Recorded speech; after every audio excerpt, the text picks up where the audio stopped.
اليوم حبيبتي جبت لك وصفة أولى حلويات عيد الأضحى. على بالي تقولي لي مازال ما رفدنا روسنا من عيد الفطر، رجعنا لعيد الأضحى. نقول لك نعم ماذا عندك؟ غير زوج أنواع ثلاثة توجديهم تحضريهم لضيافك، تقيمي لهم، تزيني لهم الطاولة تاع العيد. راح ندير لكم وصفات اقتصادية كيما الغريبية. شكون اللي ما يبغيش الغريبية وشكون اللي تصدق معاه؟ وكذلك مكوناتها جد بسيط. حبيبتي جيبي ريسيبي، انا كنت راح نخدمها اليوم، راح نخدمها في البيتخا، ضروري نخدمها بيدي لكن حبيت نخدمها في البيتخا. عندنا الكيلة الاولى هذه درتها خليط بين السمن ومارغرين، خليط بين السمن ومارغرين. الكيلة ثانية درتها خليط نتاع زيت، انا راني ما نوصلش الخليط للفوق، يعني راني ما نوصلش الكيل للفوق. عندنا كيلة نتاع سكر رطب، طبعا لازم ديري لافاني. انا نحب لافاني بزاف يعني في الحلويات سواء كانت شارعك ولا، نحب لافاني، يعني هي ما تعطيش هذيك النكهه القاصحه، بصح نبغيها. هنا روحي تحكم في البيت تخلطيها ولا بالباتور ولا بيدك عادي، تمحيها في الجفنه راح تعطي نفس النتيجه. هنا تخلطيها مليح. راح نعطي لكم سر اللي يخليها تجي مشقه، وكذلك سر اللي يخلي البنه فيها روعه، هو انك تضيفي تقريبا 2 ملاعق نتاع جلجلان محمصين ونرحيهم في الرحيوه هذه نتاع القهوه. يعني هذا سر يعطي لك واحد النكهه ولا اروع في الغريبيه، والله غير خير من اللي ديري الكوكاو. يعني ديري الجلجلان ارحيه بودرة، ضيفيه للغريبية ورجعي لي بالخبر. هنا تشوفي تلقاي السكر مازال ما ذابش من تحت، زيدي عاودي خلطي حتى يذوب تماما هذاك السكر الرطب. شوفوا السكر لما يذوب في الغريبية يخليها تجي طرية، ولما يعني تنسوا المكونات راح يخلونا الغريبية نتاعنا تجي خفيفة. نعاود نخلطو مليح حتى يذوب، نضيف هذاك الجلجلان اللي كنت رحيته، يعني طبعا كنت حمصته ومن بعد رحيته كيما راكي تشاهدي معايا. هنا تهبطيه، يعني ديري كمية غير قليلة تقريبا 2 ملاعق برك، وتجي روعة، يعني تعطينا نكهة. ديجا كي تكوني تخدمي فيها تطلع لك ريحة الجلجلان محمص ومرحي ولا أروع. هنا نبدأ نضيفه في الفارينة. شوفوا أنا الفارينة سيم نثق فيها نضيفها بلا ما نغربلها. علاش؟ لأنه مش راح تتخزن في الحوانيت جامي، لأنها يعني تمشي ماشية. لما نشوف فارينة خافها ماهيش ماشية في الحوانيت تلقاوني نغربلها.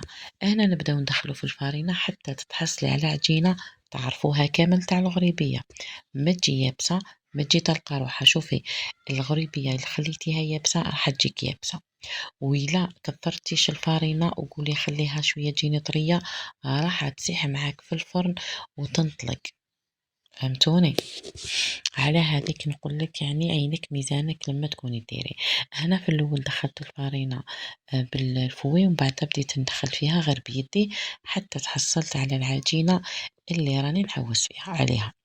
طبعا ما ننساش دائما نشكر المشتركين اللي راهم يدخلون، نقول لهم مرحبا والف مرحبا، شرفتوا ونورتوا الاحباب. شكرا جزيلا على كلامكم الطيب الرائع اللي دائما يثلج القلب.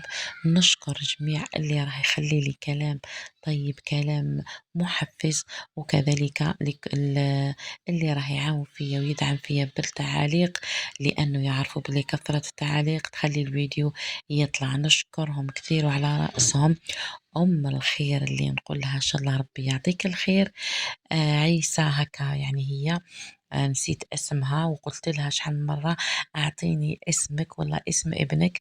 والأخت نتاعي ربي يحفظها لي خالدة، يعني هذو طبعا أكيد أم لينا شاوية، هذو اللي يعطونا بزاف يعني تعاليق، خلوا الفيديو يطلع يعني بدون حسد وبدون يعني أي حاجة. شكرا لهم بزاف.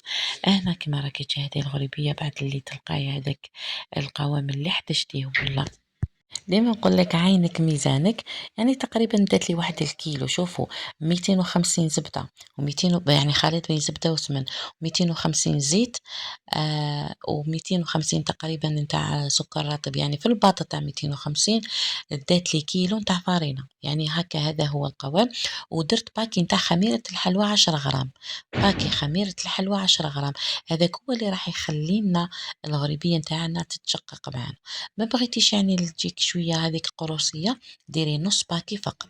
هنا لازم تتخدم فقط مليح الغريبية على هذيك اللي تجيك مشقة وتجي رطبة. نشكلهم بهالطريقة ولا نديروهم في مول المعمول، كذلك تجي شكل رائع. هنا أنا نحب ديما الغريبية نحبها بالطريقة التقليدية، نديرهم كامل. هنا كانت تحذف لي مقطع أني درت لهم القرفة من الفوق بودرة، درت لهم يعني قريصات قرفة، دخلتها للفرن على 180 درجة. لازم الفرن يكون سخون باش تتشقق معاك، تلقايها غرب يعني نشفت من التحت، يعني لأنه ما فيها لا بيض لا والو. اشعلي لها من الفوق شوية فقط حمار وخرجيها. كاين اللي القرفة يديرها بعد الطهي، يعني بعد اللي طيب يدير القرفة، لكن أنا للأمانة نحب القرفة لما تكون الطيب معها وتعطينا الريحة.